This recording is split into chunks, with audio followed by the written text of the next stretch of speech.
In this video, I will tell you that what is mixture. So that is the concept from the chapter 1, some basics concepts of chemistry class 11th.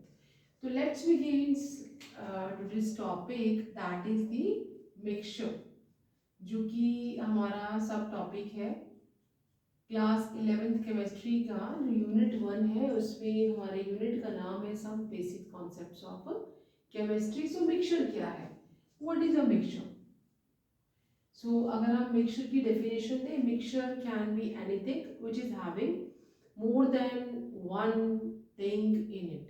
एक से ज़्यादा अगर कोई चीज़ किसी भी जगह पे मिली हुई है तो हम उसे मिक्सचर कहते हैं। तो how we can define the mixture? It is the compound having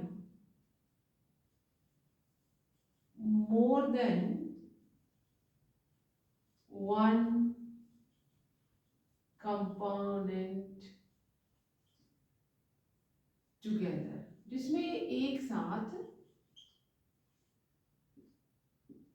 एक दो से ज़्यादा कंपोनेंट अवेलेबल है। तो अगर हम ऐसी बात करें तो मिक्सचर जो है, मिक्सचर कैन बी,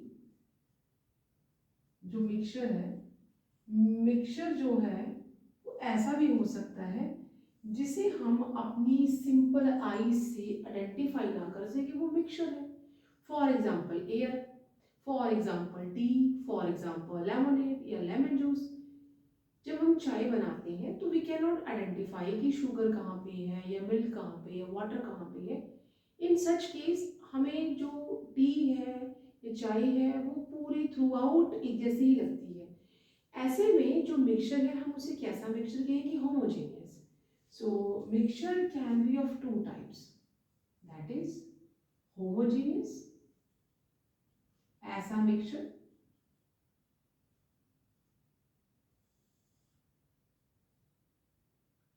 ऐसा मिक्सचर जिसे हम अपनी सिंपल आई से सेपरेट अलग अलग कंपोनेंट में नहीं कर पाते हैं।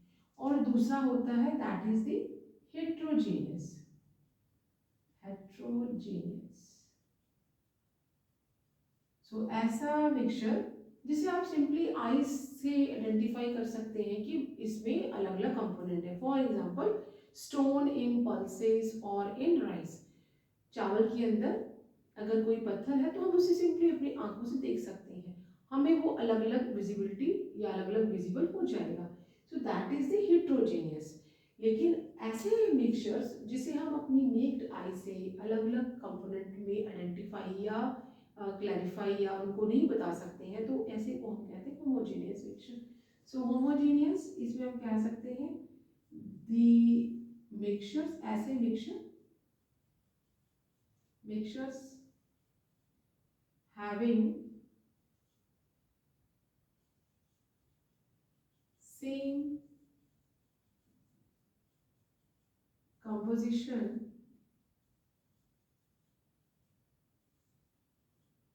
throughout the compound. जो भी हमारा कंपाउंड बना है या हमारा जो भी मिक्सचर है उसमें सारे समय या सारी जगह पे आपको एक जैसा ही कंपोजिशन लगेगी। और हेट्रोजीनियस में यहाँ पे कैसा हो जाएगा? Non uniform composition, non uniform composition. इसका हम एग्जांपल ले लेते हैं, that is stones in rice और पल्सेस। यहाँ पे हम एग्जांपल ले लेते हैं, दैट इज द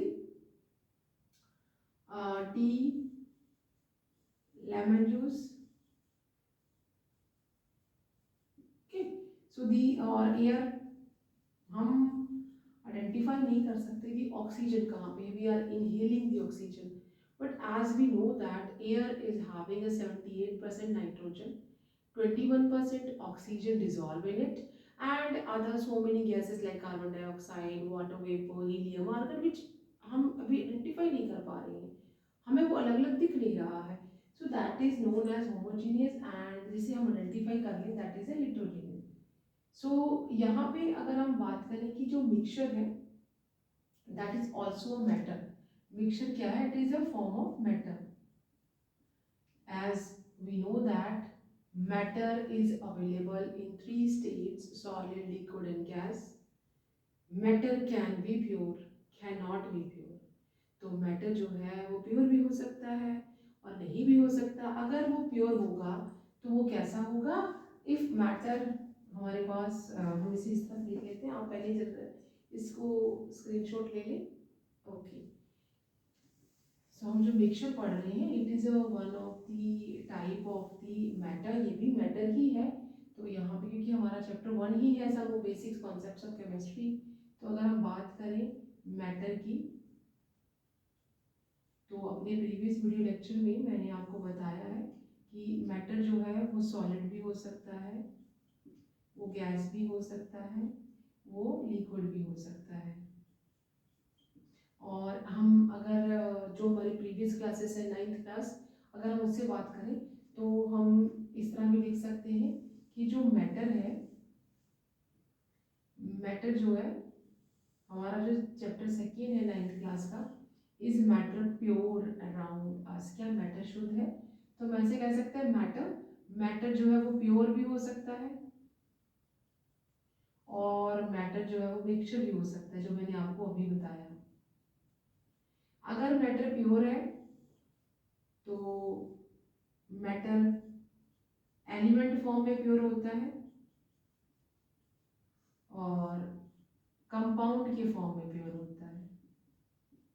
यहाँ पे कंपाउंड में दो अलग अलग एलिमेंट आ सकते हैं, बट क्योंकि उन दोनों के आने के कारण ही वो बनता है। फॉर एग्जांपल वाटर, अगर हाइड्रोजन और ऑक्सीजन एक साथ आते हैं तभी कंपाउंड बनता है। फॉर एग्जांपल हम यहाँ बात कर लें वाटर की या कार्बन डाइऑक्साइड की, इन दोनों की अगर हम थोड़ी सी भी कंपोजिशन को वेराई करते हैं तो we won't get carbon dioxide, we won't get water. तो ये इसमें भी दो एलिमेंट हैं, कार्बन एंड ऑक्सीजन, इसमें भी दो एलिमेंट है हाइड्रोजन और ऑक्सीजन। इन दोनों के होने के कारण ही हमें प्योर वाटर या प्योर कार्बन डाइऑक्साइड मिलती है। अगर दोनों ही एलिमेंट में थोड़ा भी कंपोजिशन में अप डाउन हुआ तो we will not found a compound, तो वो बनेगा ही नहीं। तो प्योर फॉर्म में अगर हम एलिमेंट की बात करें तो एलिमेंट क्या है? That is the gold. Au means यहाँ पे क्या है? गोल्ड है। किसी भी एलिमेंट का हम नाम लिख सकते हैं। Na means sodium, and Mg that is magnesium. आप किसी भी एलिमेंट 118 एलिमेंट हमारे पास है, उनमें से किसी का भी आप नाम ले लें, that is a pure form of a matter. और कंपाउंड में इवन हम यहाँ पे ग्लूकोज का नाम भी लिख सकते हैं। हम जितने भी एलिमेंट है C6H12O6, अगर एक भी एलिमेंट इसमें से अप डाउन या एक भी एटम अप डाउन करता है तो फिर हमें ग्लूकोज नहीं मिलेगा। तो दैट मीन्स कि कंपाउंड जो है, तो it is having a different element in it, but without the definite proportion we will not get it. तो इसमें law of definite proportion work करता है कि wherever whenever we will go the composition of any compound will not change. अगर वो change होती है तो फिर तो वो कंपाउंड ही नहीं रहा। एंड अगर हम मिक्सचर की बात करें तो matter is also available in the form of mixture, क्योंकि हमारा क्लास 9th में जो चैप्टर 2 है is matter pure to matter around us. Is matter pure है? तो मैटर प्योर है ही नहीं। Matter is available in the form 99% जो मैटर है it is available in the mixture form. तो matter can be available in a homogeneous और in a heterogeneous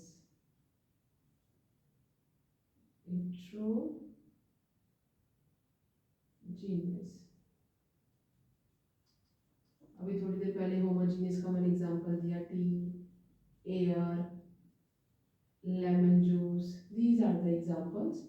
और हेट्रोजीनियस में आप एग्जांपल ले सकते हैं, that is the salt in sugar. आपको दिख जाएगा अगर आप ऐड करते हैं। और what we can say pebbles means stone, pebbles in pulses. So these are the examples of matter जो अगर pure है तो और mixture है तो these are the examples. तो आप इसे नोट करें. मिलते हैं नेक्स्ट वीडियो में with another topic of class 11 chapter 1 some basic concepts of chemistry. Till then you take care and bye bye.